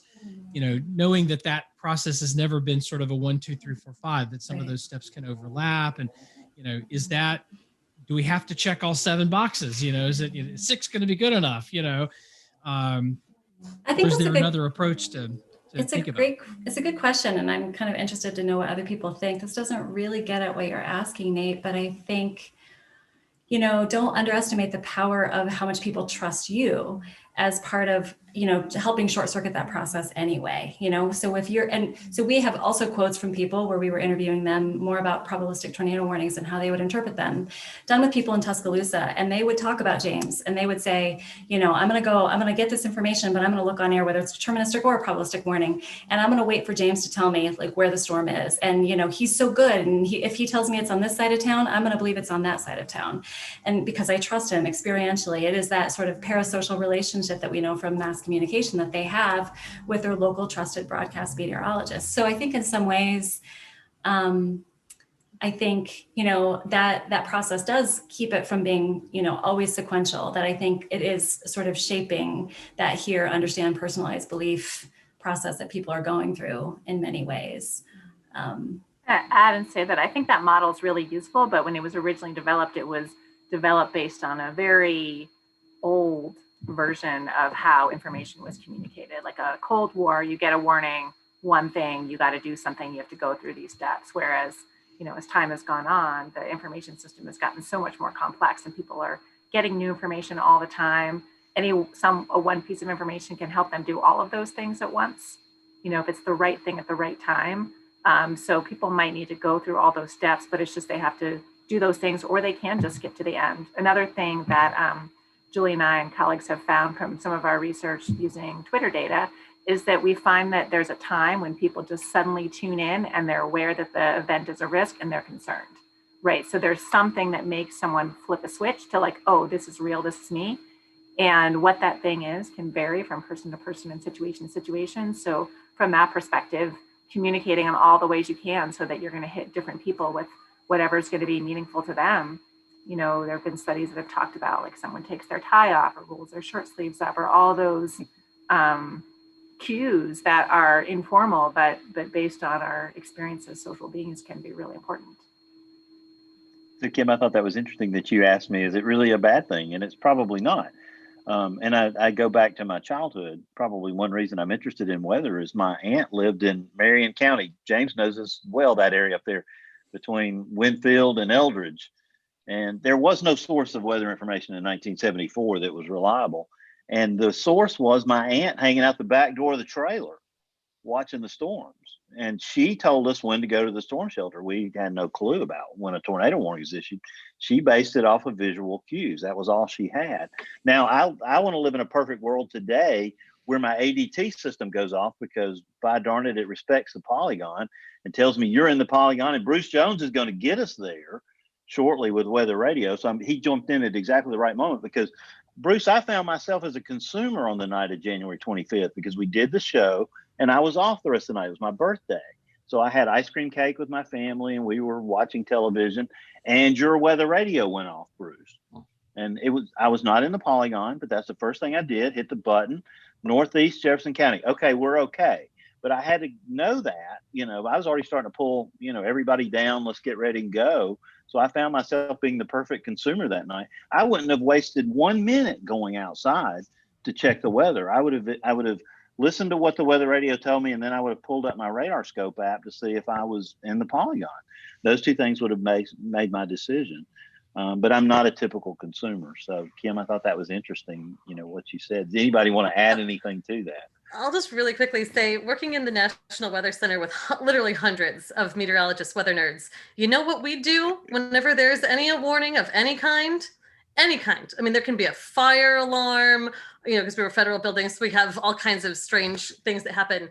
We go and we look outside. People will pull out the doors and go to the windows. And that is what uniformly, people in our community say not to do. But it is the instinctual thing to do. And I think, we should really examine ourselves with that.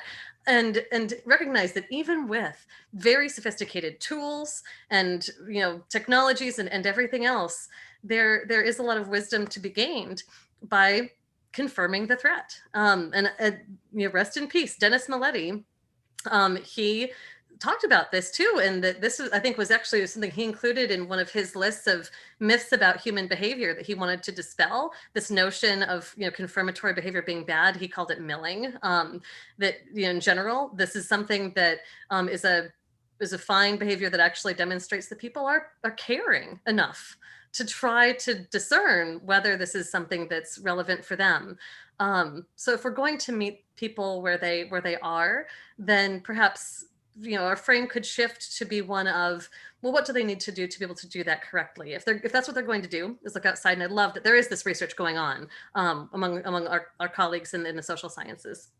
You know, our correct interpretations being made, and this is where in the Southeast you can kind of get into trouble because the signs can be so hazy. And I'd love to see that be the focus of this work, that, you know, try to help people to accurately ascertain what's going on. I was really struck by you know, in the April 27th interviews, there were people who talked about seeing a wall of black come at them, and they didn't think that it was going to look like that because they'd been inundated with images of tornadoes on the plains, and they were like expecting some little cone thing, and they had this wall, and it was just because it was so loud that they were terrified and sought shelter, but it wasn't what they expected to see at all. And so I'm very appreciative that this work is being done. I think that really has a lot of value, and we can, you know, look inside ourselves and look at what we do whenever there's a risk, a threat in our environment, and give ourselves a little bit of humility on that one.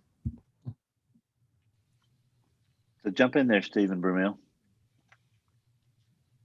No, I completely agree with Kim. You know, one of the things that brought me to weather was that I've been studying people's judgments of all sorts of different threats. And, you know, one of the interesting questions I've had in my own work is which threats can we discern and which ones can't?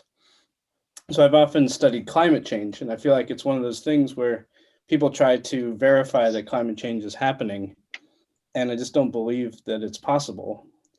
And I feel like tornadoes in the Southeast attracted my attention because I think they may share a little bit of that issue, is that it may be very difficult to really verify if there are no visual cues, or if it's a specific environment where you can't see a lot of different things. And then what are people doing, right? And how can we help them? I know, Julie, you talked about wanting to come back and talk about the Vortex Southeast findings, because there's a lot of things that need to happen out of that.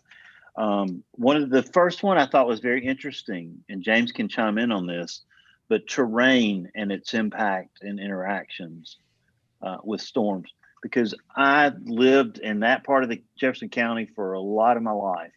And I would have told you as a 14-year-old that there was no question that terrain affected a lot of the tornado paths. James, you know, it may be random, I guess. Somebody could tell me differently, but I thought that was interesting that was number one. It may not have been in relative importance, but it stood out to me because of its positioning, terrain, and its influence.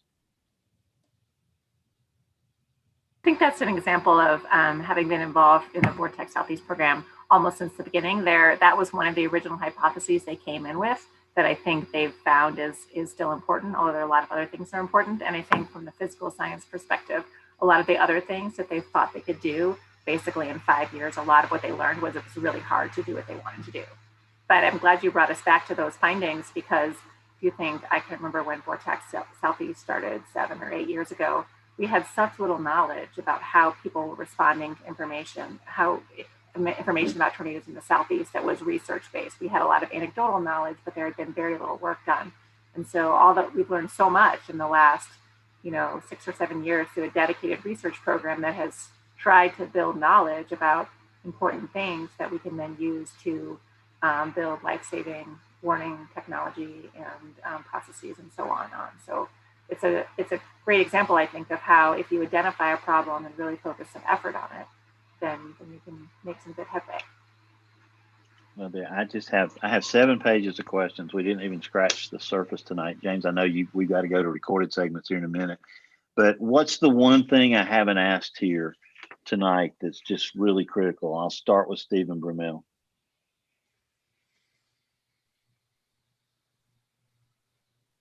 One thing about the people's perceptions of tornadoes in the Southeast. Yeah, just from your research, what's the one takeaway that you would like to give to us operational meteorologists that we could take away and use?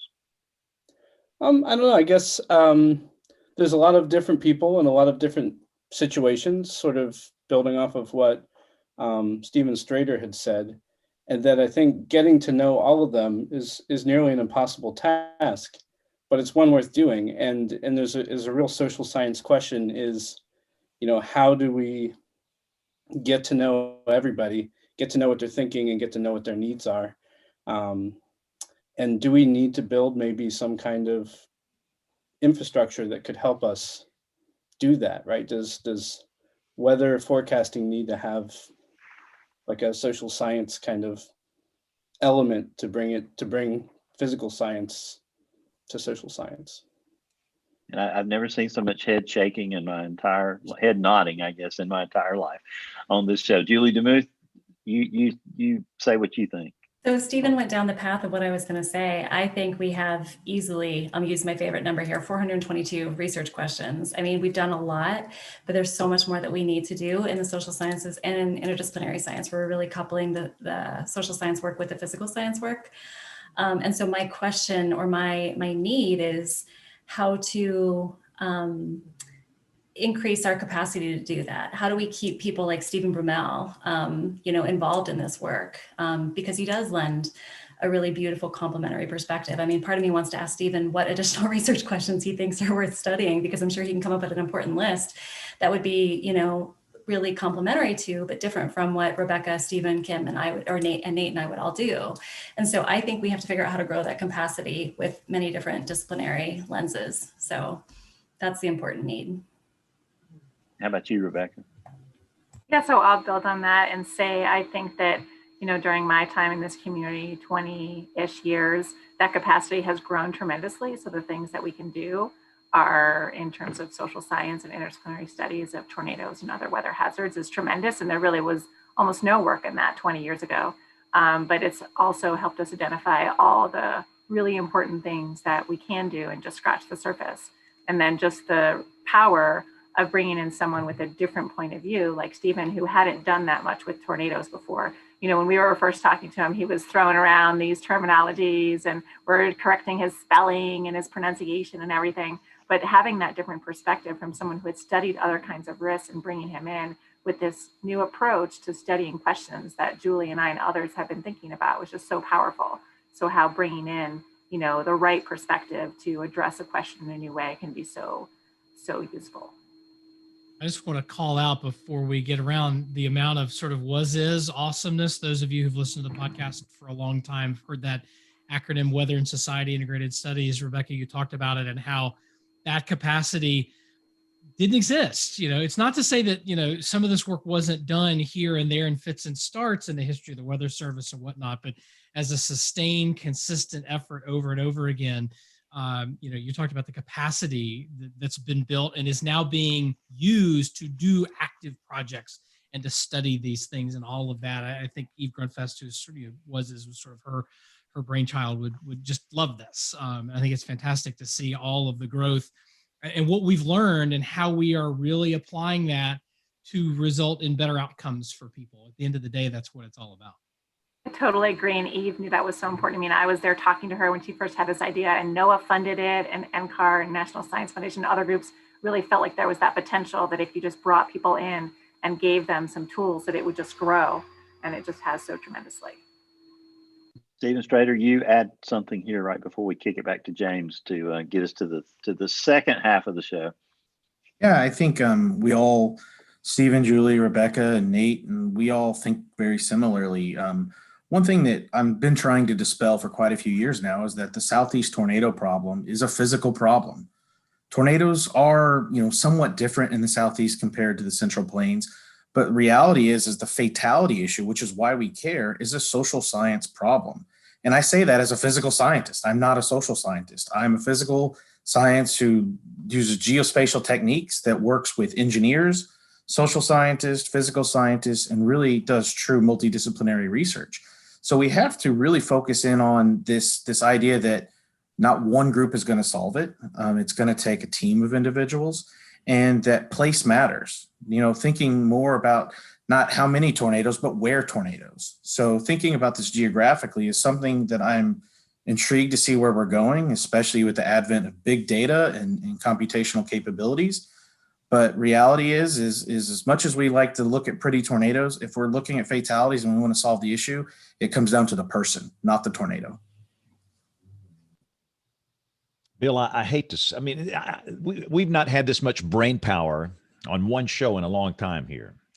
And I have so many questions. Goodness gracious. I want to talk about maps, geography literacy. I want to talk about a specialty product for mobile homes in between a watch and a warning. There's so many things I need to talk about here. Goodness gracious. But we have a hard out for those that have been on the show before. I am at home, and the same equipment that we used to do WeatherBrains, I have to use to do television at the top of the hour. So in order to make that hard out, we've got to take a quick pause here for Tony Rice, our own Jen, with This Week in Tornado History. We'll come back with the Weather Roundup picks of the week and much more as WeatherBrains rolls along. Looking beyond the atmosphere, here's Tony Rice with your astronomy outlook. Happy New Year, year 36 on Mars. Yesterday, February 7th, was the spring equinox for Mars' northern hemisphere. So back in 2000, atmospheric researchers needed a way to correlate data from multiple Mars missions, going back to the 1970s and the Viking program. They chose to begin the Martian year at solar longitude 0, or the spring equinox.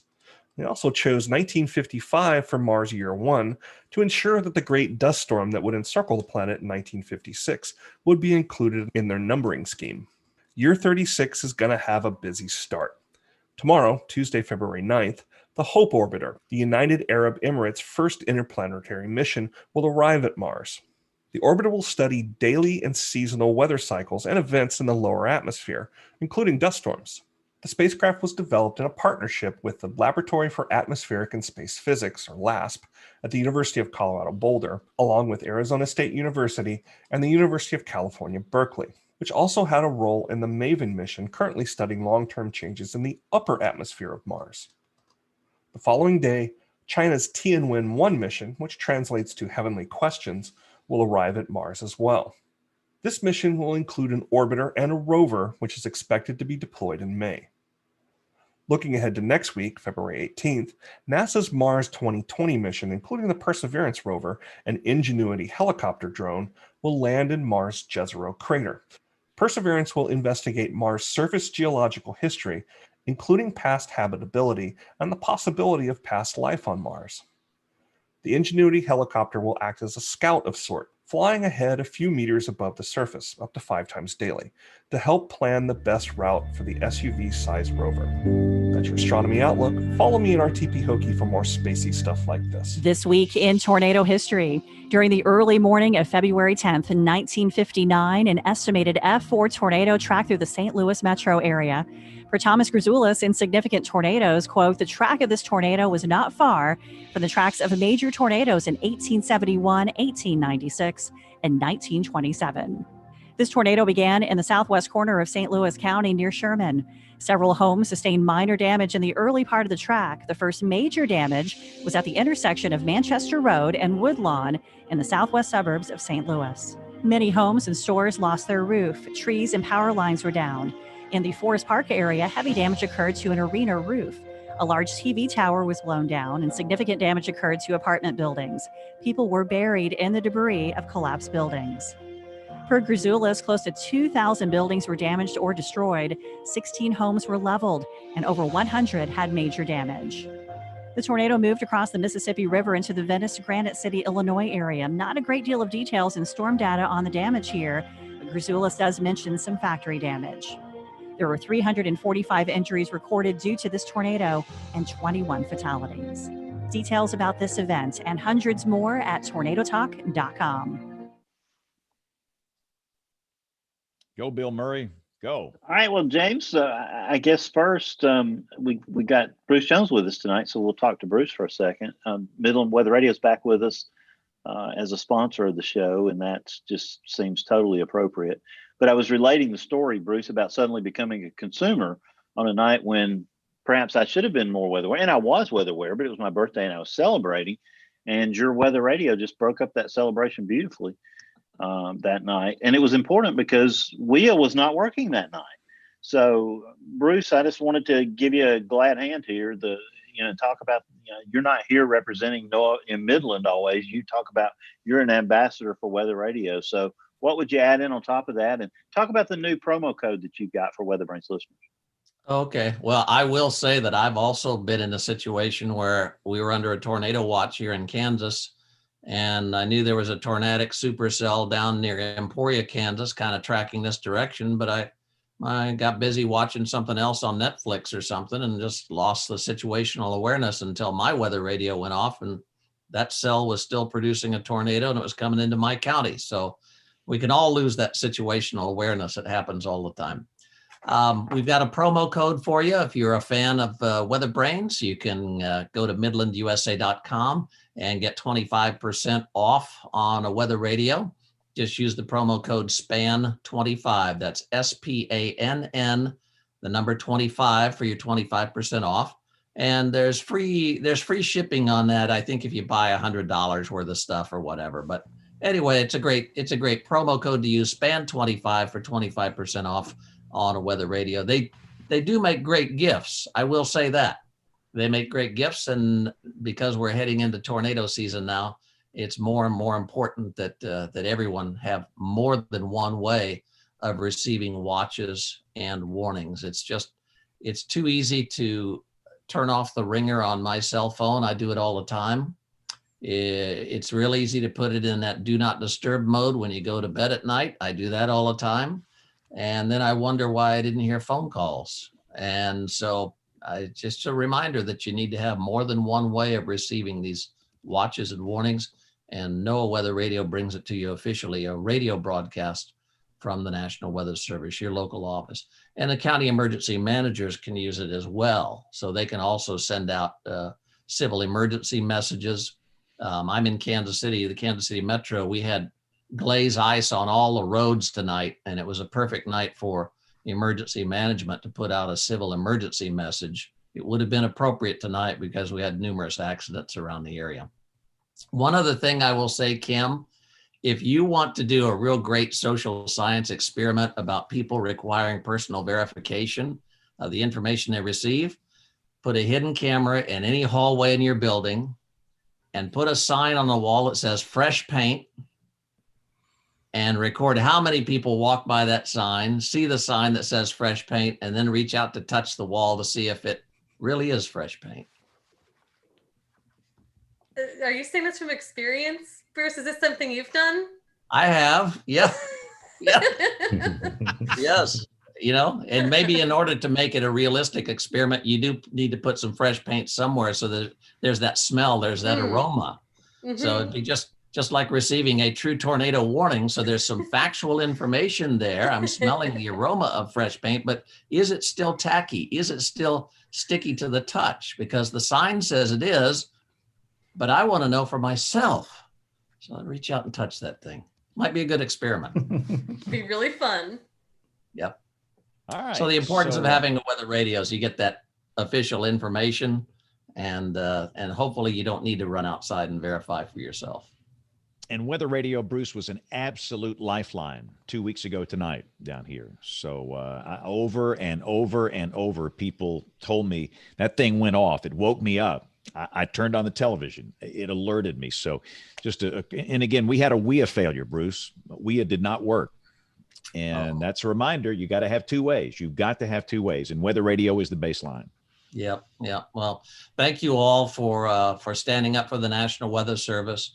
They have 1,033 transmitters now, broadcasting 24/7, 365. I've always thought it was a fantastic service. They do great work for the United States of America, the National Weather Service does. And to give us this free service that just comes off the airwaves is a wonderful life-saving thing, but people need to take advantage of it. So thanks, James. Do you want to learn to analyze and forecast? Join Tim Vasquez at Forecast Lab, airing most weekdays on YouTube, covering current weather, forecast techniques, and random topics. The address, youtube.com/forecastlab. And Bill, I'm going to let you take the show here for a little bit while I get ready for the 10 o'clock snooze here. So Bill, take it away. I'll let you do weather roundup and picks of the week. Yeah, we keep running into the hard out here. I think that we've got definitely too much firepower on these shows. But we've talked a little bit about the weather around the country. Anything that you want to add? I know, Stephen Strader, you've had 17 inches of snow in the last week. Is that right? Yeah, we've gotten hit quite a few times. Seems like every other day I'm out shoveling 2 cars out of the parking lot. So I'm ready for spring.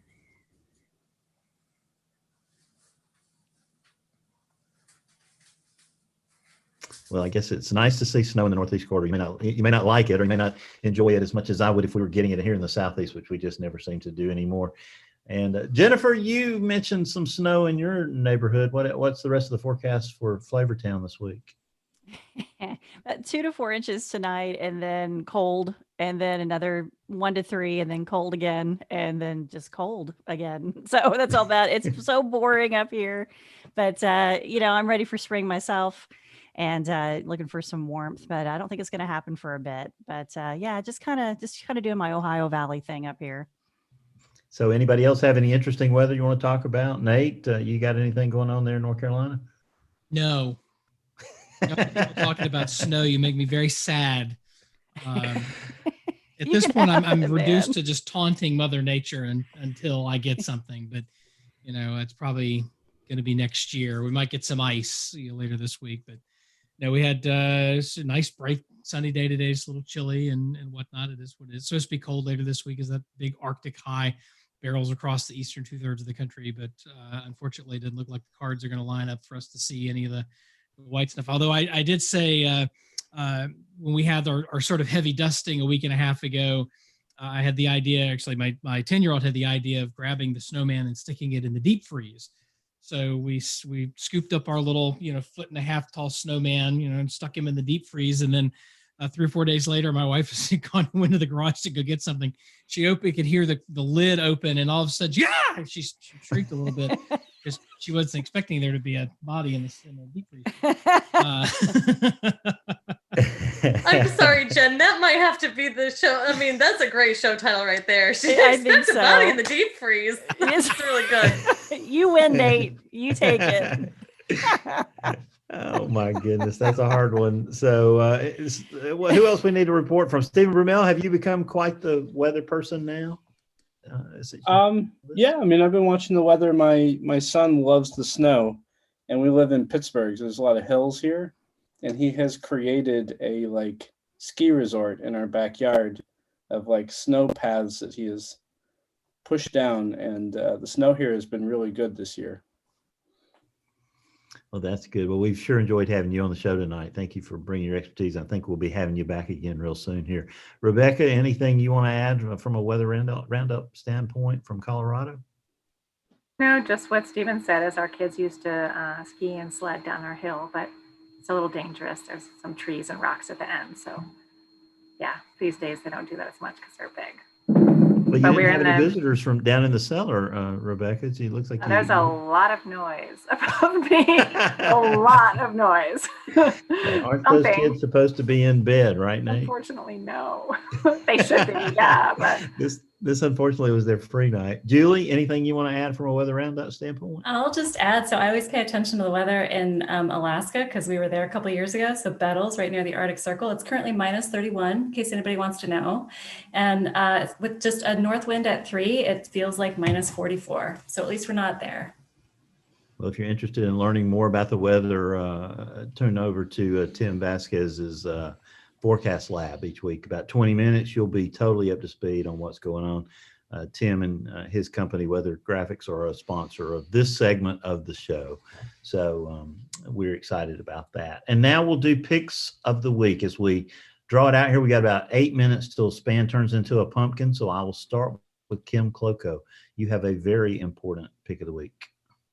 Yeah, this is something of note, especially to all of you folks listening to us in Alabama. Senator Shelby is retiring, and I make note of it in this weather segment because Senator Shelby, being really senior in appropriations in the Senate, that's the budgeting, gives money to all the agencies, committee of the Senate. He has been an enormous proponent of NOAA weather service and weather research. And yeah, he even back before Weather Nation was a thing in the weather service, before 2011, he was talking about how important it was to bolster our ability to communicate weather information better, to reach communities. And so this is going to be a pretty tremendous loss for us in the weather community. We lost Barbara Mikulski about 4 years ago to retirement as well. And she had been a really big proponent also in the Appropriations Committee, just on the Democrat side. So we'll have to see, we still have some members of the House, especially still from the Southeast, but he was a really big deal. Got you guys the National Water Center. You have a new cooperative institute coming to Alabama that's alongside the National Water Center. So we'll miss him a great deal. And Vortex Southeast, I should mention, everyone assembled here is doing research under the banner of Vortex Southeast, and I'm pretty sure that program would not have existed without him. It's really, something that we as researchers appreciate knowing, that having this population-centered perspective, but it was not something that we were doing on our own without congressional guidance to do it. So that's the news. He'll be very missed. And Kim, did you have any extra weather you wanted to throw into the roundup there? Oh, I was just going to add really quickly that this is going to be the coldest event coming our way since probably 2011. We had the coldest recording on record here in Oklahoma at -37 degrees at Nowata on February 11th, 2011. And it's interesting. February is the time that we tend to get our coldest temperature. So we're very much nearing that anniversary as we hit this cold snap as well. It'll be really interesting to see if we get back into negative values. Probably nothing quite like that, but the models have, as noted earlier, wide divergence. So we'll just see how deep the cold gets. Well, we want to thank the McLean half of your last name for babysitting so that we could have you for the whole show tonight. Thank you for joining us. Stephen Brummel, we'll ask you for a pick of the week. I didn't really warn you about that, so it's okay if you don't have one, but I bet you do. So what defines a pick of the week? Anything weather related that you are in your research, a journal article, anything. I don't have anything off the top of my head. Uh-oh, he gets the foghorn. That's okay. Just being here was our pick of the week. So thank you for doing that. Nate Johnson, what's your pick of the week? The Warning Decision Training Division of the National Weather Service has redone their severe weather course, and it's excellent. And it is also most of it is available to anybody in the public who wants to go on and go through all the web modules. So if I really put a call out to my broadcast colleagues, if your severe weather skills, everything from pattern recognition to model analysis to doing hand analysis of data, all the way to radar analysis and looking at environments, all of that is covered. And I challenge you to go spend some time with that, especially as we head into severe weather season this year. Outstanding. One of the best picks of the week in a while. Thank you, Nate. Rebecca, what you got for us? Anything you want to share with the group? I guess my pick of the week is the weather here in Colorado, which I think Julie mentioned earlier, where we had a huge windy day and then a temperature drop. And I will also add, as someone with kids, this is wreaking havoc with kids' school plans and social plans, because in pandemic times, everything has to be outside, or a lot of things. My kids used to snack outside every day. And so when it's windy or cold, no one knows what's going to happen. And birthday parties are getting rescheduled left and right, just waiting for it to go above freezing so they can have their birthday parties. That's outstanding. Well, thank you for being here tonight. Stephen Strader, I know you got a pick of the week, even though I didn't warn you. Yeah, I want to give a shout out to the National Weather Service in Mount Holly, New Jersey. It was a really difficult forecast for us up here in the Northeast. Basically, there was two camps that the models were pushing every snow event, and essentially some of the models were saying you're going to get 25 inches. The other models were saying you're going to get 2 inches. And they stuck to their guns from day one and kept their totals pretty consistent and did a really good job and actually nailed the forecast for most of Eastern Pennsylvania and New Jersey. So I think they deserve some kudos because it was not easy, and I did not envy their position. So yeah, I think that they did a great job, and they're really busy right now too, because every other day it seems like they're having to forecast some snow. So I know they've developed two camps, a team no snow and a team snow. So we're going to see which one wins. There you go. Well, thank you for being here tonight. Bruce Jones, quickly, because James is going to be giving us time cues here any second. 30th anniversary of the Andover tornado will be this year. One of the fatalities here at the Golden Spur Trailer Park that you see pictured there was a woman who was deaf and hard of hearing and apparently came home from work, took out her hearing aids, never heard the tornado warning. We'll talk about tornado warnings to the deaf and hard of hearing community on another one of these broadcasts. I'd like to bring that up. Outstanding. Well, thank you for being here tonight too, Bruce. Julie, what you got for us?